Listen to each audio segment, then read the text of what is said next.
Good evening everyone. आप लोगों को मेरी आवाज़ ऑडिबल है और स्क्रीन आप लोगों को दिख रही है तो एक बार आप चैट में बता दो।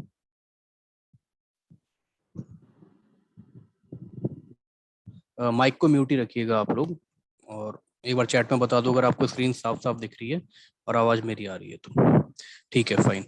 ये एक इम्पॉर्टेंट टॉपिक है आपका, यहीं का नहीं, ये यूपीएससी का भी बहुत ही पेट टॉपिक है आपका, बुद्धिज्म और जैनिज्म वाला पार्ट। ठीक है, तो सिलेबस के हिसाब से जो जो चीज़ें हमारे पास इंपॉर्टेंट है, देखो बहुत सारा पार्ट है, जैसे मैंने आपके साथ भी क्लियर किया था, उस चीज़ के ऊपर जो है काम किया जा रहा है यहाँ पर, जिसके ऊपर जो है सवाल आपके उठने के 90 से 95% चांसेस होते हैं। ठीक है, इन दोनों के बीच में हालांकि मैं एक चीज़ आपको बता देता हूँ, हमने स्टार्ट किया इंडस वैली सिविलाइजेशन, जो कि सबसे पहला पार्ट होता है आपका प्रोटो हिस्ट्री या पोस्ट हिस्ट्री के अंदर, इंडस वैली सिविलाइजेशन, शॉर्ट में लिख लेते हैं आईवीसी। ठीक है, इसके बाद एक एज आती है जिसे हम कहते हैं वैदिक एज। ठीक है, इसके ऊपर सवाल जो है बहुत ही मिनिमल या ना के बराबर, अगर है भी तो आपको पता है ऋग्वेद, सामवेद, अथर्ववेद, यजुर्वेद। ठीक है, कॉमन चीज है जिसके बारे में आप सुनते हो, उसके बारे में मतलब यहाँ से रिलेटेड सवाल आती है कि उत्तराखंड का वर्णन कौन से किस चीजों में मिलता है, ये वाली चीज है वहां पर। ठीक है, और जो इसके खत्म होने पर आता है, वेद पीरियड के खत्म होने पर जहां पर चीज आती है, जहां पर वेद अंत होते हैं, उसी वेद अंत होने में जिसे हम वेदांता भी कहते हैं, वहां पर हमें मिलता है नए धर्मों का प्रचार प्रसार, और वो धर्म है आपके बुद्धिज्म और जैनिज्म।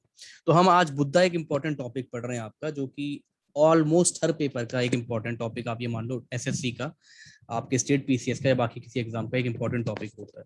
तो इसके बारे में जो है आपका क्या चीज है, मतलब क्या क्या बुद्ध धर्म के अंदर फिलॉसफी थी, कौन इसको लेकर के आया, क्या प्रचार प्रसार था इस चीज का, इसके बारे में हम सारी की सारी चीजें यहाँ पर देखेंगे।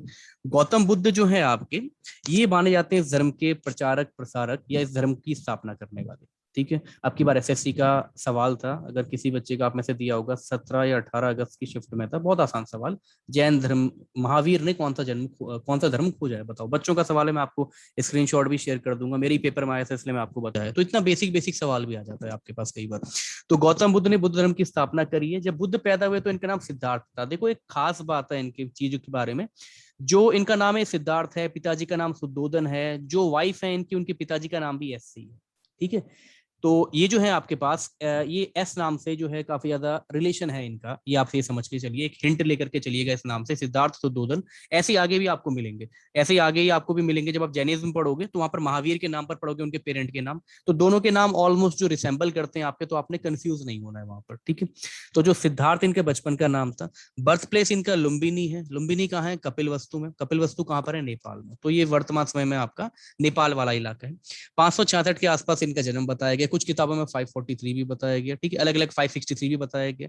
तो एक डेटा जहां पर मैक्सिमम जो मिला है वो डेटा मैंने यहाँ पर कोट किया हुआ है। तो डेट के ऊपर जो है आप एकदम मत वो करिएगा कि एक हसल टसल वाला जो है एनवायरमेंट मत बनाइएगा कि सर ये डेटा हमने कहीं पर कुछ और पढ़ा है। तो मैं आपको बता दूं, ऐसा डेटा है जो अलग अलग किताबें उसके हिसाब से अलग अलग कोट किया गया।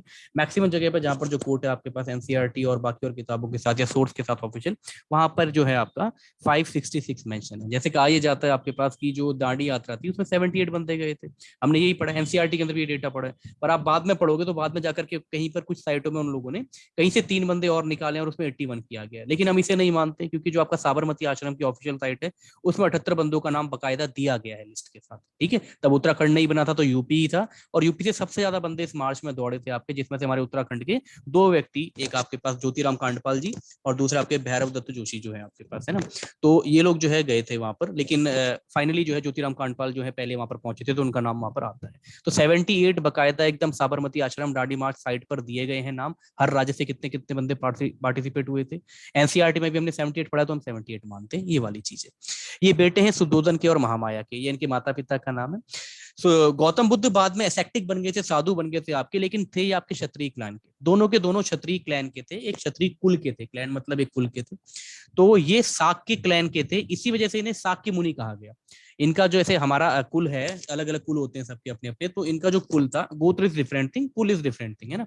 तो शाक्य क्षत्रिय में ये है आपके शाक्य, जैसे हम कहेंगे कि क्षत्रिय, तो क्षत्रिय में कोई हो गया आपके पास ठाकुर भंडारी, कोई इस तरह से हो गया, तो इनका जो क्लैन है ये हो गया आपके पास शाक्य, इसी वजह से इनका नाम शाक्य मुनि कहा जाता था। कुछ बात इनके बारे में ध्यान रखना, इनको लाइट ऑफ एशिया भी कहा जाता है। ठीक है, तो ये कुछ एडिशनल इंफॉर्मेशन है जो आपको ध्यान रखनी है पेपर में। लाइट ऑफ एशिया कहा जाता है किनको? गौतम बुद्ध को। और ये किताब है एक आपकी फॉरेन ऑथर द्वारा लिखी गई, इनका नाम है सर एडविन आर्नोल्ड। ठीक है, उसमें बहुत ज्यादा वर्णन है इसके बारे में, सर एडविन आर्नोल्ड। ये अगर पुस्तक आ गई पेपर में, क्योंकि अभी रिसेंटली एसएससी के जो पूरे पेपर हुए थे आपके, उनमें दलाई लामा की किताबें, मतलब जो ये मॉन्क वॉन्ग थे, उनकी किताबें ज्यादा आई थी आपके पास। रविशंकर की, जो आपके जो आर्ट ऑफ लिविंग वाले हैं, तो इन लोगों की जो है पुस्तकें यहाँ पर आती हैं। तो ये आपने ध्यान रखना है। लाइट ऑफ एशिया जो है इनको कहा गया, और लाइट ऑफ एशिया अगर बुक किसने लिखी आएगा तो ये है सर एडविन आर्नोल्ड, इन्होंने लिखी है। यहीं पर एक छोटा सी बात हम और क्लियर कर लेते हैं। लाइट ऑफ एशिया के अलावा अगर beacon of light of Asia आएगा, है ना, बीकन, बीकन क्या होता है? जो शीर्ष पर चल के, जब आप कभी देखते हो पहाड़ पर या चोटी पर या कोई टावर होता है, वहां पर आपको एक रेड लाइट जली हुई दिखती है, तो इसे कहा जाता है बीकन। किसी पहाड़ी ऊंची चोटी के ऊपर लाइट का जलना, मतलब वहां एक मशाल का जलना, पुराने टाइम में उसे एक मशाल कहा जाता था। अगर आपके पास beacon of light of Asia आएगा तो इस नाम से जाना जाता है Subhash Chandra Bose. Beacon of light of Asia अगर ये आएगा तो भाई इस नाम से एस.सी. बोस, सुभाष चंद्र बोस जी को जाना जाता है।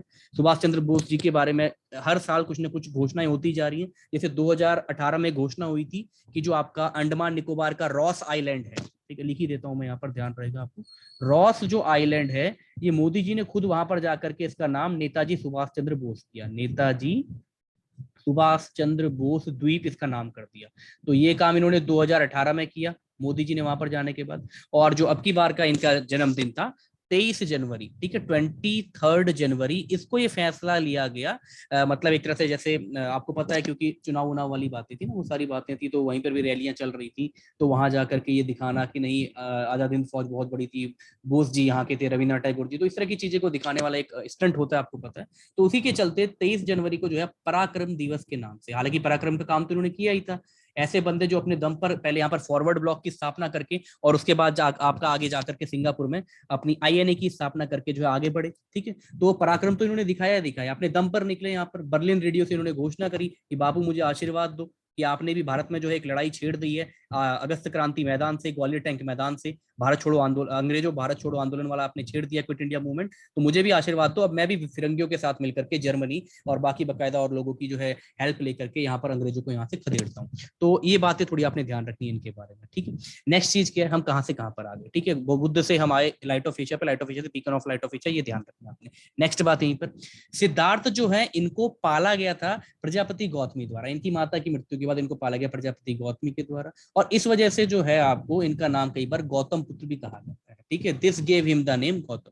तो गौतमी के द्वारा पाले जाने की वजह से, जैसे आपको पता है नंदलाल और आपके जो श्री कृष्ण के जो आपके असली थे वासुदेव और नंदलाल जिसे हम कहते हैं, तो इस तरह से अलग अलग नाम था उनका, यशोदा और जो उनकी सेकंड मदर थी, अभी एग्जैक्टली नाम रिकॉल नहीं हो रहा मुझे, तो उनके ही नाम से जो है इनका इसी तरह से इनका भी केस है कि एक इनके पेरेंट्स हैं और दूसरे ने पाला हुआ है। शादी इनकी यशोधरा से हुई है, तो देखो यार ये इनकी सिस्टर थी, ऐसे बुरे वैसी वाली बात जैसी भी होगी, मतलब बात ऐसी कि इनके मामा इनके जो पापा हैं सुदूदन, इनकी बहन थी अमिता, उनकी बेटी है ये, तो उनसे इनकी शादी हुई है, मतलब आप ये कह लो कि कजन सिस्टर की आपस में शादी हुई है, इस तरह का ये कजन ब्रदर सिस्टर की।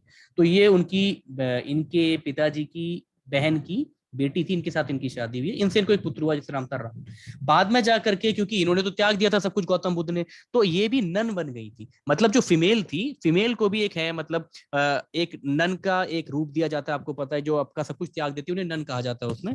तो महिलाएं भी बौद्ध धर्म को अपनाए, कई बार आपने देखा होगा बौद्ध धर्म में महिलाएं भी बाल काटती हैं, आपको पता होगा ना, पूरे बाल एकदम साफ करके महिलाएं भी उसको प्रचार प्रसार करती हैं, और माला लेकर के अलग अलग, वो तो अलग अलग बातें की यार, हिनायान, थेरावादा, महायान, वज्रयान, इन सब में ये टूट गया था, लड़ाइयां चलती रही, बुद्धिस्ट काउंसिल हुई तो आपस में टूट गया, कोई श्रीलंका में बसा, कोई हम लोग फॉलो करते हैं, कोई चाइना में प्रिविलेंट हो गया, चाइना, वियतनाम, ताइवान में, है ना। तो ये सब आपको आगे पढ़ाया जाएगा इसका हिस्सा। शादी इनकी यशोधरा से हुई थी, इतना डिटेल में हमें जानना नहीं है, लेकिन ये ध्यान रखना बीबी का नाम ये था, माता जी का नाम ये था, पिताजी का नाम ये था, बचपन में इनका नाम ये था। साक्य क्लैन में पैदा हुए थे जो कि क्षत्रिय क्लैन है, इस वजह से इनको जो है साक्य मुनि कहा जाता था। गौतमी जो थी इनकी मैटरनल आंट थी, इन्होंने इनको पाला था, इस वजह से गौतम पुत्र भी कहा जाता था इनको, ठीक है। एक वो भी है आपके पास, ठीक है, गौतमी पुत्र वो आपके पास अलग है, सतकर्णी, वो यहाँ पर मत कंफ्यूज करना उसके साथ, वो मैं अलग आपको पढ़ाऊंगा जब हिस्ट्री पढ़ाऊंगा आपको, सतवाहना डायनेस्टी वहां के आसपास वाली जो है आपके पास, वहां पर अलग बताया जाएगा गौतमी पुत्र सतकर्णी के बारे में। इनको गौतम कहा जाता था, गौतम बुद्ध, जो ये गौतम बुद्ध के आगे गौतम नाम लगा है, इस वजह से लगा है, ठीक है।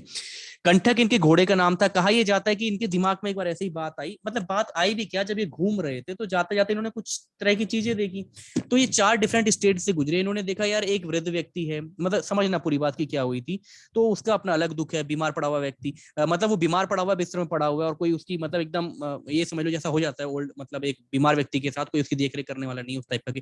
एक ओल्ड मैन है, वो अपनी उससे दुखी है।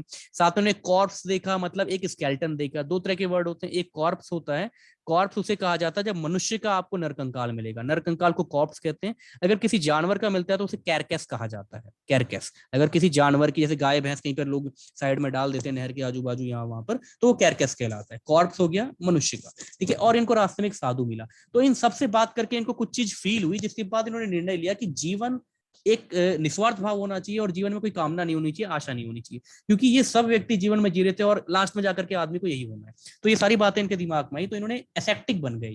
एसेप्टिक मतलब मोह माया त्याग दी, और एक साधु संत की जो एक शैली अपनाई जाती है, ना भगवान का कुछ ना कुछ, इस तरह का एकदम एसेप्टिक टाइप के चले गए। एक तरह से अपना खुद को कुछ रास्ता निकाला और उसको फॉलो करने लगे, जो कि साधु लोग करते हैं। साधु कोई ऐसे भगवान टाइप वाले भी नहीं होते, तो आपको पता होगा उनके मठ होते हैं अपने, पंथ होते हैं अपने, है ना। एकदम हाई हार्डकोर एकदम ऐसे नहीं होते कि एकदम किसी गॉड को डिवोट वाले होते हैं, खुद के पंथ और मठों पर वो लोग चलते हैं ज्यादातर, है ना। ये 29 की उम्र में इन्होंने घर को त्यागा था और बन गए थे उसके बाद साधु। ये जो घर त्यागने वाला इवेंट था, ये कहलाया महाभिष्कर्मणा, मतलब घर त्याग देना, बहुत बड़ी बात है, महाभिष्कर्मणा। तो ये बात आपने ध्यान रखनी है, और इसी को कहा जाता है द ग्रेट रिनंसिएशन। मैं एक बार स्क्रीन को साफ कर देता हूं। इसी को कहा जाता है द ग्रेट रिनंसिएशन, त्यागना, ठीक है। रिनंसिएशन मतलब त्याग देना, रिनाउंस करना। द ग्रेट रिनन या रिनाउन, जो भी आप कहें, रिनाउंसिएशन, इसी वर्ड को इंग्लिश में ये कहा जाता है। अगर पेपर में आ जाएगा, जैसे कई बार आ भी जाता है, द ग्रेट रिनाउंसिएशन का मीनिंग क्या है, तो क्या है इसका मतलब, महाभिष्कर्मणा, आपने जो है त्याग दिया, एक बड़ा काम आपने किया। आप जीवन, बीवी को भी छोड़ दिया, बच्चे छोड़ दिए, सारी चीजें छोड़ दी। मैरिड से ये तो अच्छी बात है, पुत्र भी था इनका, है ना। सेकंड चीज, अब इसके बाद क्या हुआ, जब इन्होंने छोड़ा तो जिस घोड़े में ये गए, उस घोड़े का नाम कंटक था, ठीक है। पहले मैं आपको बता दूं, स्टार्टिंग में इनके जो गुरु थे, मतलब जिनसे इन्होंने पहली शिक्षा प्राप्त करी थी, वो थे अलार कलमा, ठीक है। अलार कलमा इनके पहले जो है गुरु थे, और बाद में इनको जो मिले जंगल में, जब ये चले गए, 7 साल घूमे, तो मतलब 7 साल इनको पूरा इन्होंने रिसर्च किया कि जीवन में, जैसे मोदी जी कहते हैं कि मैं जो हूँ यहाँ पर भी रहा हूँ गुफाओं में, आपकी ये कह लो, क्या कहते हैं, केदारनाथ के आसपास वाली, यहाँ पर मैंने तप किया, कि कई तरह की चीजें। तो ऐसे ही इनको भी लाइफ से एकदम ये अलग हो गए थे। तो 7 साल घूमने के बाद 35 साल में इन्होंने क्या किया, एनलाइटमेंट, मतलब बाद में जाकर के इनको प्राप्ति होगी, तपस्या के बाद एक तरह से इन्होंने परम ज्ञान की प्राप्ति होगी इनको, एनलाइटमेंट। अब ये ऊपर उठ गए हर एक चीज से। और ये अलाइनमेंट इन्होंने कहां पर प्राप्त किया है, आपका उरुवेला में प्राप्त किया। कहां पर प्राप्त किया, जब ये बैठे हुए थे पीपल पेड़ के नीचे। पीपल पेड़ को आपका साइंटिफिक, अगर इंग्लिश वर्ड का हो फिग ट्री, और साइंटिफिक नेम का हो तो फिस्कस रैली गियोसा। इतना नाम आएगा नहीं, क्योंकि उत्तराखंड से एक ब्रह्म कमल इन्हीं का नाम आता है, आपको पता होगा। जो आपके पास नाम अगर आता भी है बॉटनिकल, अगर उत्तराखंड के पेपर में यहाँ से, तो ये नाम आता है। बाकी आपको कॉमन नाम याद रखने के लिए फिग ट्री से शॉर्ट में आप ध्यान रखोगे, पीपल के पेड़ को कहते हैं। अभी जो इलाका है, ये निरंजना नदी के पास में है, बिहार के पास वाला इलाका है। तो यहाँ पर इन्होंने जो है एनलाइटमेंट अपना जो है प्राप्त किया, परम ज्ञान की इनको प्राप्ति हुई। अब जो ये ट्री थी, बाद में यही चल करके बोधि ट्री कहलाई, और यहीं पर आपको पता है बाद में आपका क्या बना, महाबोधि टेम्पल कॉम्प्लेक्स, ठीक है। सारी चीजें आपस में लिंक होती जाएंगी। महाबोधि टेम्पल कॉम्प्लेक्स क्या है यार, कल ही हम पढ़ रहे थे सर, आपने पढ़ाया 40 यूनेस्को वर्ल्ड हेरिटेज साइट बनी है, तो उन्हीं में से महाबोधि टेम्पल का जो कॉम्प्लेक्स है, ये भी एक यूनेस्को की वर्ल्ड हेरिटेज साइट है, ध्यान रखिएगा, ठीक है। तो यही जो प्लेस था, यही जो पेड़ था, बाद में यही बोधि ट्री कहलाई। यहाँ पर गौतम बुद्ध को परम ज्ञान की प्राप्ति हुई। उरुवेला में ये जगह थी, निरंजना नदी के पास में, बिहार के पास का इलाका। तो बोध गया, आपको पता है, कई लोग अपने पाप धोने के लिए पिंड दान करने भी जाते हैं ना, गया गया में जाते हैं, कहते गया जाते हैं, काशी जाते हैं, मथुरा जाते हैं। तो उस तरह का काफी बड़ा एक ये प्लेस बन गया, ठीक है। और ये कल्चरल के अंदर है, 3 मैंने आपको बताई थी ना, कल्चरल होती है, नेचुरल होती है, मिक्सड होती है। कंचनजंगा अकेली मिक्सड है आपके पास, कराकोरम कंचनजंगा जो श्रृंखला है सिक्किम वाली, तो वो जो है आपके पास ये कल्चरल के अंदर आती है आपके पास, महाबोधि टेम्पल कॉम्प्लेक्स। तो ये भी यूनेस्को की एक हेरिटेज साइट है, ये आप ध्यान रखिएगा, ठीक है। इन्होंने अपना पहला जो सेरेमन दिया, सेरेमन मतलब उपदेश, वो कहां पर दिया, सारनाथ में, वाराणसी में दिया, ठीक है। तो सारनाथ वाराणसी में इनका पहला उपदेश आया, और जो ये पहला उपदेश दिया, ये कहलाया धर्म चक्र परिवर्तन, या फिर इसी को कहा गया धर्म चक्र परिवर्तन। मतलब एक भाषा युद्ध होती थी, जैसे पाली और संस्कृत, इस भाषाओं का बाद में प्रयोग हुआ इनके वक्त में, तो इसको इस टर्म में ये कह दिया गया। आप सिंपली याद रखिएगा, धर्म चक्र परिवर्तन मतलब एक जो है व्हील का घूमना, धर्म चक्र, ठीक है। जो इन्होंने पहला अपना जो सरमन दिया था, उपदेश दिया था, सारनाथ में दिया था, और ये धर्म चक्र परिवर्तन कहलाया। घर त्यागना महाभिष्कर्मणा कहलाया। इस तरह से वर्ड आपने ध्यान रखनी है, ठीक है। और जो है इनको ज्ञान की प्राप्ति जो हुई आपके पास, वो जो है एनलाइटमेंट वाली चीज है। तो ये ज्ञान प्राप्ति हुई, एक कहाँ पर हुई, उर्वला में हुई। इनकी मृत्यु 483 बिफोर क्राइस्ट इस वक्त हुई। साल के पेड़ के पास में हुई, कुशीनगर में हुई। कुशीनगर जो है यूपी का आपका इलाका है, उत्तर प्रदेश का। तो यहाँ पर साल पेड़ के नीचे जो है, क्योंकि इनका काम ही क्या था, आपने अधिकतर भी जो किताबों में देखा है कहीं पर भी या साइट पर देखा, तो बुद्ध की वही है, आपने देखी मूर्ति, हाथ एक ऊपर और नीचे जो है तीन उंगली, एक उंगली वो बनाए हुए, जिसे हम कहते हैं वेरी गुड वाला साइन जो हम देते हैं हाथ से, वो नीचे को हाथ किया हुआ, कि मतलब ज्ञान की प्राप्ति, ऊपर से ज्ञान ले रहे हैं, सर के पीछे से एक जो हैलोजन टाइप की चीज होती है वो घूम रही है, और हाथ जो है नीचे जो है ज्ञान का निस्तार कर रहे हैं पूरा का पूरा उस चीज का, और आशीर्वाद देते हुए चीजों का। तो इस तरह की एक मूर्ति है पूरी की पूरी इनकी। तो जो ये मृत्यु हुई इनकी, ये कहलाए महापरिनिर्वाण। एनलाइटमेंट तो मतलब ये आप प्राप्त कर चुके हैं निर्वाण, ये निर्वाण प्राप्त कर चुके हैं, इनको ज्ञान की प्राप्ति हो चुकी है। लेकिन जब मृत्यु हो गई तो ये सबसे बड़ी बात है, महापरिनिर्वाण। अब ये एकदम फाइनली निर्वाण जो है, इनको निवारण मिल गया किसी चीज से, तो निर्वाणा उसे कहा गया जिसे आप हिंदी में निवारण कहते हो, किसी बीमारी से या किसी चीज से। बुद्धा टर्म जो है इसका मीनिंग होता है एनलाइटेंड वन, मतलब ज्ञानी, बहुत ज्यादा ज्ञान वाला। अगर आएगा पेपर में कि बुद्धा का मीनिंग क्या है, इसका मीनिंग होता है एनलाइटेंड वन। एनलाइटमेंट का मीनिंग निर्वाणा प्राप्त हो गया, इस इवेंट का मीनिंग ये है। इनके गुरु दो थे, अलारा कल्मा पहले गुरु थे, जो कि इनके इनके क्लैन के ही गुरु थे, आप ये कह लो। मतलब बौद्ध जो इनका जो स्टार्टिंग से था, वहीं से बचपन में जब छोटे थे तो यहीं से सीखते थे। जंगल जब गए तो फिर बाद में जाकर के इनका जो था उदा उदा का रामपुता, रामपुता मतलब आपका सन ऑफ रामा टाइप से, मतलब इस तरह से आप कह लो रामपुत्र जो है, इसका अगर संधि विच्छेद आएगा तो इस तरह से चीज बन गई। तो इनके दूसरे गुरु थे। कुछ इनके कंटेम्परेरी थे यार, समकालीन थे गौतम बुद्ध जी के साथ के आपके पास, या साकी मुनि के साथ के कोई समकालीन थे ऐसे राजा जो इनके साथ साथ चल रहे थे इस वक्त में। तो ये कौन थे, महावीर जैन थे। बिल्कुल यार, महावीर जैन के बारे में हम जैनिज्म जब पढ़ेंगे तब पढ़ेंगे। प्रसेनजित राजा थे, कौशला नरेश थे। ये कौशल आपको पता है, 16 महाजनपद सब पढ़ाया जाएगा आपको, 16 महाजनपद से, है ना, जिसमें बाद में जाकर के मगध एक सबसे स्ट्रॉन्ग बना। वैसे 4 ही बचे थे, 4 में से भी सबसे स्ट्रॉन्ग कौन बना, मगध बना, जहां पर जाकर के हरण्यक्य डायनेस्टी ने जो अपना रूल किया, और बाद में जाकर के मगधा में मौर्यन वॉर्यन ये लोग बाद में आए, है ना। तो स्टार्टिंग में हरण्यक्य डायनेस्टी ने अपना परचम लहराया उस वाले इलाके में, बिहार के इलाके में, जहां पर राजगीर पहली राजधानी बनाई गई। फिर उसके बाद पाटलिपुत्र की खोज करी गई, और फिर पाटलिपुत्र राजधानी बनाई गई। किंग प्रसेनजित के भी ये कंटेम्परेरी थे, ये कौशल के नरेश थे। कौशल वाला इलाका कहाँ है वर्तमान समय में, छत्तीसगढ़ में आता है। कहां पर आता है, छत्तीसगढ़ में, छत्तीस छत्तीसगढ़। ठीक है, तो ये आपने ध्यान रखना है। कौशल नरेश प्रसेनजित राजा थे। बिंबिसार कौन थे, हरनक्या डायनेस्टी की स्टैब्लिशमेंट जिन्होंने की थी, हरनक्या, HARAN, हरनकाया, हरनक्या डायनेस्टी को जो है इन्होंने फाउंड किया था। ठीक है, ये आपने ध्यान रखना है। बिंबिसार ने जो हरनक्या डायनेस्टी को फाउंड किया था, तो इस वक्त कैपिटल कहां बनाई, पढ़ाया अलग से भी जाएगा, ये डायनेस्टी अलग से भी पढ़ाई जाएंगी आपको, लेकिन फिलहाल हल्का बहुत ध्यान रखते हुए चलिए। तो इसने अपनी कैपिटल बनाई राजगीर, जिसे राजगिरह भी कहा जाता है, या राजगिर शॉर्ट में, बिहार का इलाका है। तो बिंबिसार ने ये कैपिटल बनाई। इनके पुत्र हुआ करते थे अजात शत्रु। तो बिंबिसार का पुत्र, यहाँ पर एक चार्ट हम बना देते हैं, बिंबिसार, इस तरह से आप ध्यान रखें, बिसार, बिसार, ठीक है। इनका बेटा अजात शत्रु, इनका बेटा उडियन, यहां तक आपने ध्यान रखना। बाद में इनका लास्ट नागसेना आया था, फिर ना जो है उसको मारा गया था शिशुनाग डायनेस्टी द्वारा, तो फिर जाकर के अगली डायनेस्टी आपकी स्टार्ट हुई थी। ठीक है, पर मेन आपने इनके नाम ध्यान रखने। जो बिंबिसार था, इसने हरनक्या डायनेस्टी की फाउंड किया था, और जो कैपिटल इसने बनाई थी, इसने कैपिटल बनाई थी इनकी राजगीर,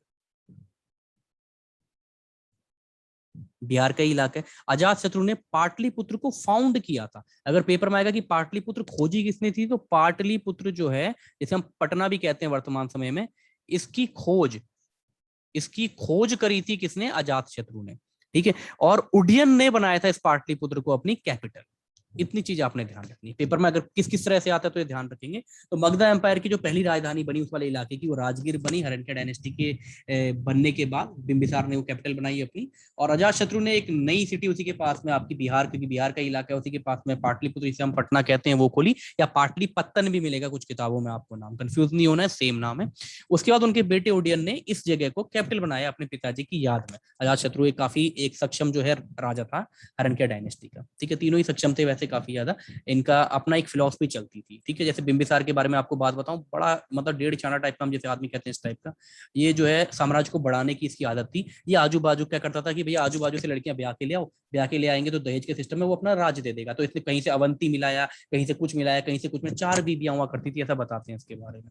तो मतलब वो जैसे बीबी देगा तो जाहिर सी बात है खाली हाथ तो भेजेगा नहीं अपनी बेटी को, कोई राजा राजा है। हम जैसे मतलब अभी हम मिडिल क्लास फैमिली में हम लोग हैं, तो हम ही सोचते हैं कि अगर बेटी हमारे किसी घर जाए तो यार वहां पर से दुख ना हो तो थोड़ा बहुत जो भी चीज चलती है तो हम वो काम करते हैं। बाकी उस वक्त भी क्या था कि राजा है तो राजा की तो वैसी ऊंची नाक की बात होती थी, तो वो अपने कुछ हिस्सा देता था। तो इसकी एक दिमाग था, शातिर दिमाग, की किस तरह से बाकी राज्यों को मतलब लड़ा वड़ा ना जाए और बाकी राज्यों से चीजों को अपने अंडर किया जाए। तो बिंबिसार ने जो है इस तरह से 4 बीबियां बनाई थी अपनी, और 4 बीबियां करके आजू बाजू जिससे कैसे वो आई थी वो इलाका अपने अंदर किया था। ठीक है, अजात शत्रु हालांकि अपनी शक्ति पर, महारत पर जो है बल पे काम करता था, और उडियन का भी यही फिलॉसफी थी आपके पास। तो ये वो व्यक्ति हैं जो इनके कंटेम्प्रेरी हैं। ठीक है, उम्मीद है यहाँ तक चीज आपको क्लियर होगी।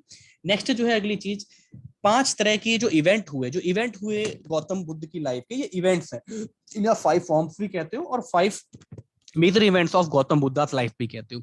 तो इसके कुछ सिंबल बनाए गए। जब इनका जन्म हुआ तो इनके जन्म को लोटस और बुल, ठीक है, मतलब आपके पास कमल का और बुल बैल का जो है एक साइन, ये साइन जो है ये दर्शाता है कि गौतम बुद्ध का जन्म हुआ है। ठीक है, तो ये सिंबल्स हैं, ये इवेंट्स हैं। ठीक है, ये हिंदी में लिखा गया है, इंग्लिश में है। ठीक है, जैसे हम फोनोलॉजी कहते हैं, फेनोटिक्स कहते हैं, हिंदी और इंग्लिश में उस बात का होना।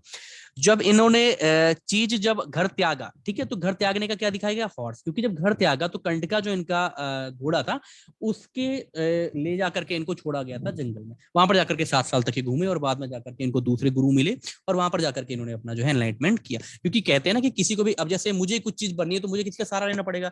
जैसे मतलब अपना भी मुझे किसी से पढ़ना, मतलब मैं चाह रहा हूँ कि मैं और ऊंचा अचीव करूँ तो मुझे अच्छे अच्छे लोगों को फॉलो करना पड़ेगा। अब वो अच्छी चीज मेरे लिए फिजिकल चीज भी हो सकती है, कोई साइट भी हो सकती है अच्छी अच्छी गवर्नमेंट की जहां से मैं डेटा कलेक्ट कर रहा हूँ, या कोई व्यक्ति हो सकता है जो मेरी हेल्प कर रहा है कि किसी पोस्ट पे पहुंचा हुआ। तो ये सारी चीजें होती है।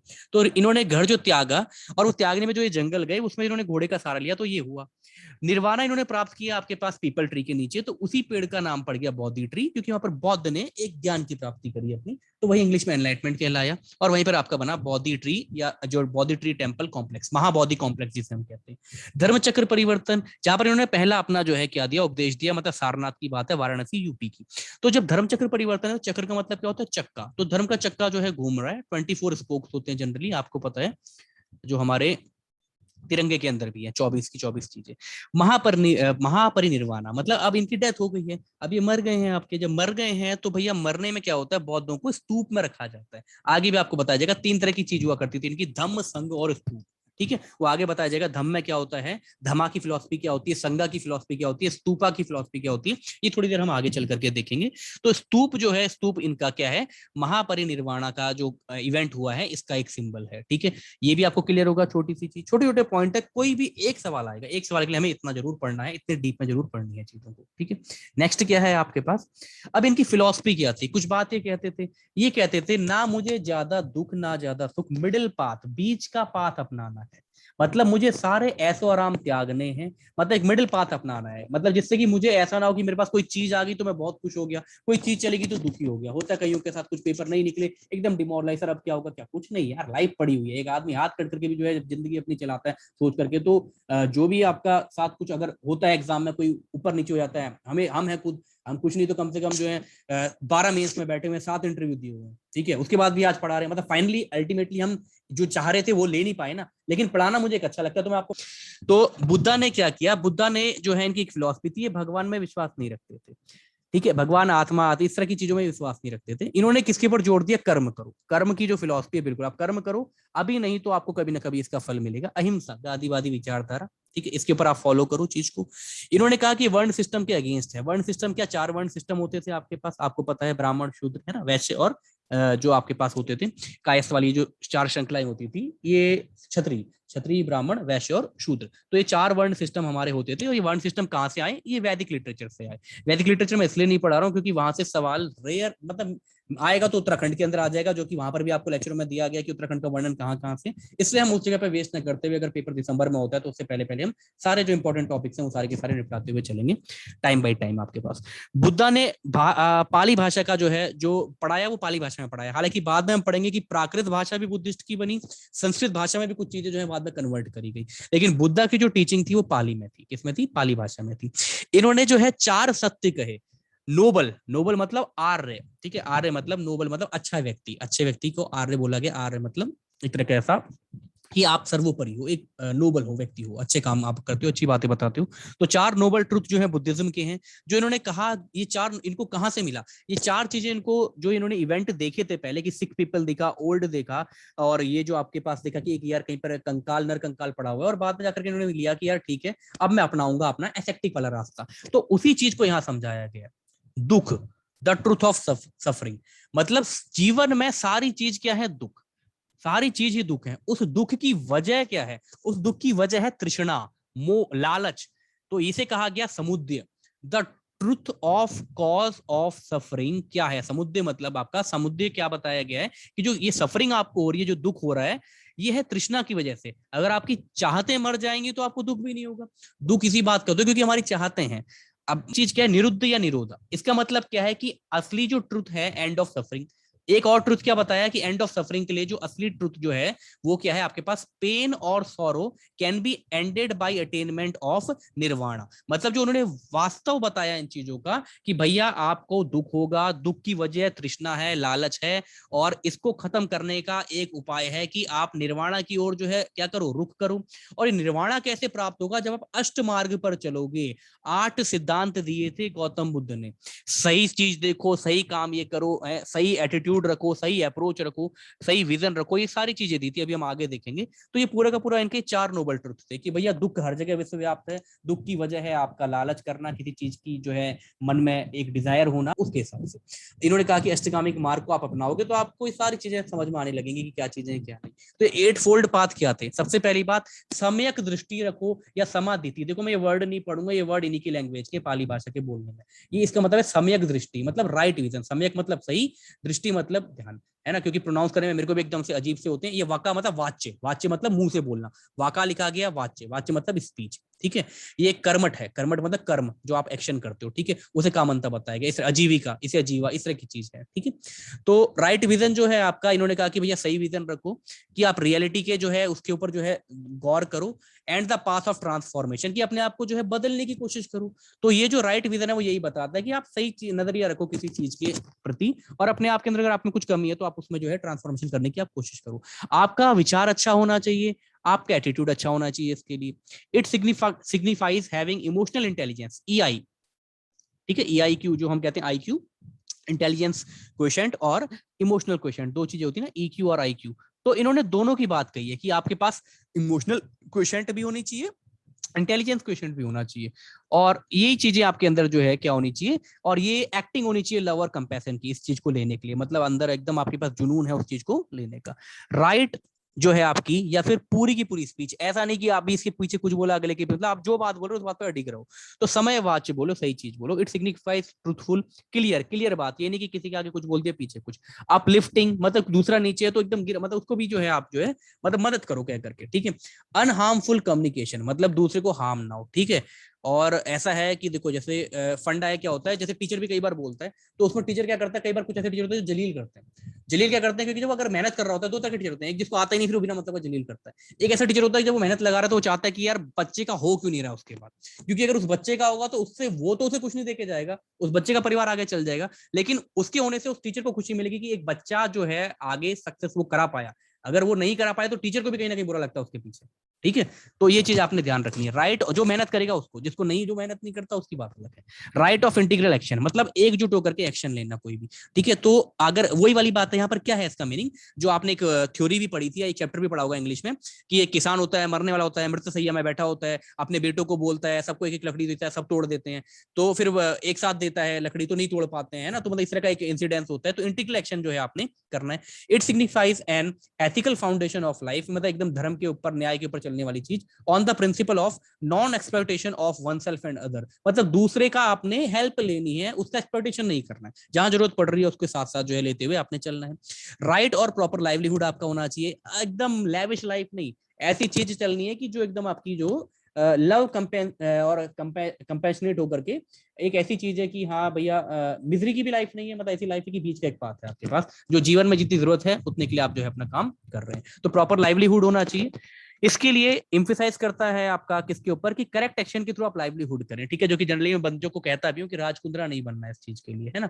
अगर कुछ चीज हो गई तो आपने ये वाला काम नहीं करना है, आपने कोशिश करनी है कि अच्छा करके आप प्राप्त करो उस चीज को, कुछ भी करो, है ना। आप पढ़ाओ, पढ़ा करके कुछ जो चीज करो, कई सारी प्रॉब्लमें आई है पिछले 1-2 सालों में कई सारे लोगों के साथ, है ना। हर कोई जो है चल रहा है उस दौर के साथ में, तो आप भी कोशिश करो कि आप करेक्ट एक्शन के थ्रू जो है लाइवलीहुड को एक माध्यम अपना बनाओ। And on ethical principle of non exploitation, वही बातें बार बार कही जा रही है। अगली चीज है राइट एफर्ट एनर्जी डालो। समय अब क्या है, जब आप व्यायाम करोगे या व्यय करोगे अपने ऊपर से एनर्जी है, व्यय करना मतलब एनर्जी लगाना, एनर्जी आ रही है, जब वो एफर्ट करोगे तो ये भी एक आपका क्या है, एक 8 पाथ का एक तरीका है। मतलब ये सारी चीजें, पहले विजन सही होना चाहिए, विजन सही के लिए क्या, थॉट कहां से, आपके पास विचार से, विचार के लिए क्या, विचार जब होंगे तब आप एक्शन करोगे, एक्शन जब करोगे तो आपके घर में रोजी रोटी आएगी, लाइवलीहुड, तो लाइवलीहुड से आपको क्या मिलेगी, एनर्जी मिलेगी, एनर्जी से आपको क्या आएगी, अवेयरनेस आएगी, अवेयरनेस के बाद आप क्या करोगे, और लास्ट में क्या, कंसंट्रेट करोगे, मेडिटेशन करोगे। मतलब ये स्टेप बाय स्टेप वाले 8 पाथ हैं कि पहले ध्यान सही होना चाहिए, ध्यान सही होगा तो अगर आपका विजन ही सही होगा तो आपका एटीट्यूड भी सही होगा, एटीट्यूड अगर दिमाग में बात अच्छी चल रही होगी तो आपके मुंह से अच्छी बातें निकलेंगी, जो आपके मुंह से निकलेगी बात, फिर आपको कर्म करने की सोचोगे, कर्म करोगे तो पैसा आएगा, पैसे के लिए पैसे करोगे तो स्फूर्ति आएगी जीवन में, एनर्जी आएगी, एनर्जी के साथ और 4 बातों की अवेयरनेस मिलेगी, और फिर आप जो है लास्ट में जिस पाथ पर जाओगे वो है आपका कंसंट्रेशन और मेडिटेशन का पाथ, मतलब समयक समाधि।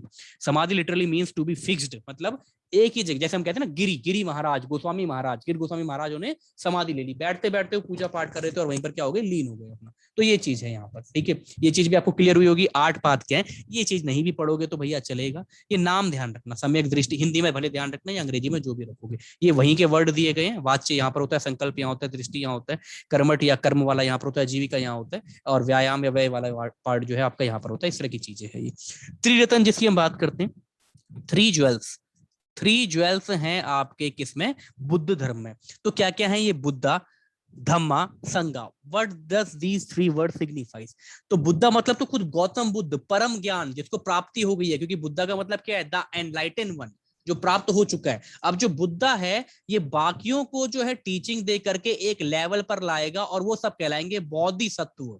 ये वर्ड भी आपने सुना होगा, बोधिसत्व वो सारे के सारे व्यक्ति हैं जो बौद्ध धर्म की शिक्षा का प्रचार प्रसार करके या वहां पर बौद्ध धर्म के हिसाब से अपनी लाइफ लगा करके अब एक एनलाइटमेंट की स्टेज में पहुंचने वाले हैं। सो दे आर बोधिसत्व।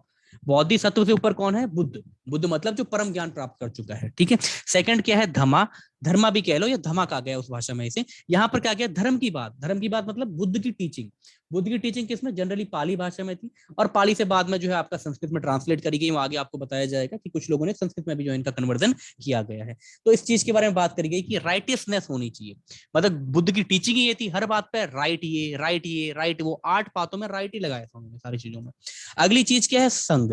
अब संघ क्या है ना, संघ मतलब इकट्ठा होना, असेंबली होना। तो संघ में क्या मतलब, आपकी एक सभा टाइप की बनना, इन मॉन्क को, ऐसे सारे साधुओं की सभा बनना जो कि फॉलो कर रहे हैं किसको, बुद्ध धर्म को। तो ये 3 चीजें हैं इनकी। तो ये 3 रत्न कहलाए आपके बौद्धिज्म के, बुद्ध, धम्म और संघ। ये आपने ध्यान रखने।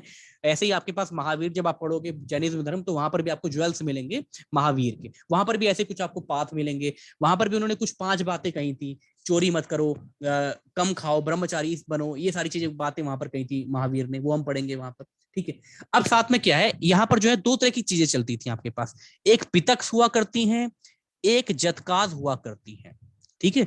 जतकाज मतलब कहानी, पितक मतलब बास्केट, पिटिका जिसमें इनकी टीचिंग है इनकी गौतम बुद्ध की, और इसके बारे में बातें कही गई है, ध्यान रखना। अगर जतका आएगी तो जतका का धर्म भी किससे है, बौद्ध धर्म से। पितका का धर्म भी किनसे, बौद्ध धर्म से।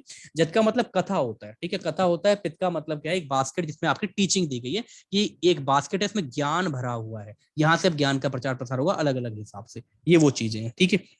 तो क्या चीज है, सूत पितिका, विनय पितिका, अभिधाम पितिका, 3 पितिका थी। सूत पितिका क्या है, बास्केट ऑफ डिस्कोजर्स। डिस्कोजर्स मतलब क्या होता है यार, जैसे उपदेश देना, प्रवचन देना, मतलब मैं अपनी बात को आगे उसको आगे प्रचार प्रसार कर रहा हूँ, उस बात को आपको पहुंचा रहा हूँ, आप 4 बंदों को और पहुंचाओगे। तो इस तरह का जो मैं काम कर रहा हूँ डिस्कोर्सेस कहलाएंगे। बात को खोलना, पोल खोल, जो मेरे अंदर है उस बात को मैं बाहर खोल रहा हूँ, किसके माध्यम से, उपदेश के माध्यम से। तो इसके अंदर क्या था, बुद्धा का डिस्कोजर था उनके वेरियस डॉक्ट्राइन पर, उनके वेरियस सिद्धांतों पर, नीतियों पर, किसके फॉर्म में, डायलॉग के फॉर्म में। जो भी बुद्ध डायलॉग मारते थे या बोलते थे उसके फॉर्म में सूत पितिका में ये बातें रखी गई हैं। सूत पितिका के अंदर 5 निकाय होते हैं। थोड़ा सा ये भी यहाँ ध्यान कर लो, यहाँ पर हम क्लास में फिर ऐसे एंड हो जाएगा सेशन, यहाँ पर ब्रेक लेंगे और फिर हम अगला 5 मिनट बाद आप ज्वाइन करोगे, वहां पर अगली क्लास करेंगे। आज हम कोशिश करेंगे बुद्ध धर्म को हम निपटा दें कम से कम, ठीक है।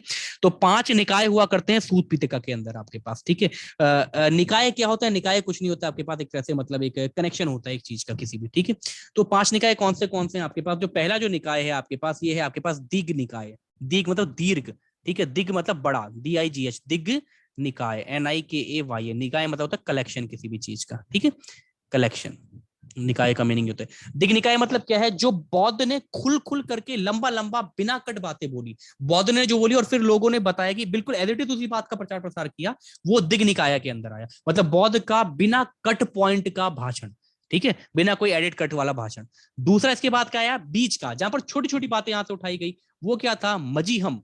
मजीहम मतलब होता है मिडिल वाला। तो जहां पर छोटी छोटी बातें या छोटे छोटे प्रवचन बीच में इनके बताए गए बुद्ध धर्म के, वो था मजीहम निकाय, मतलब मिडिल लेंथ वाला।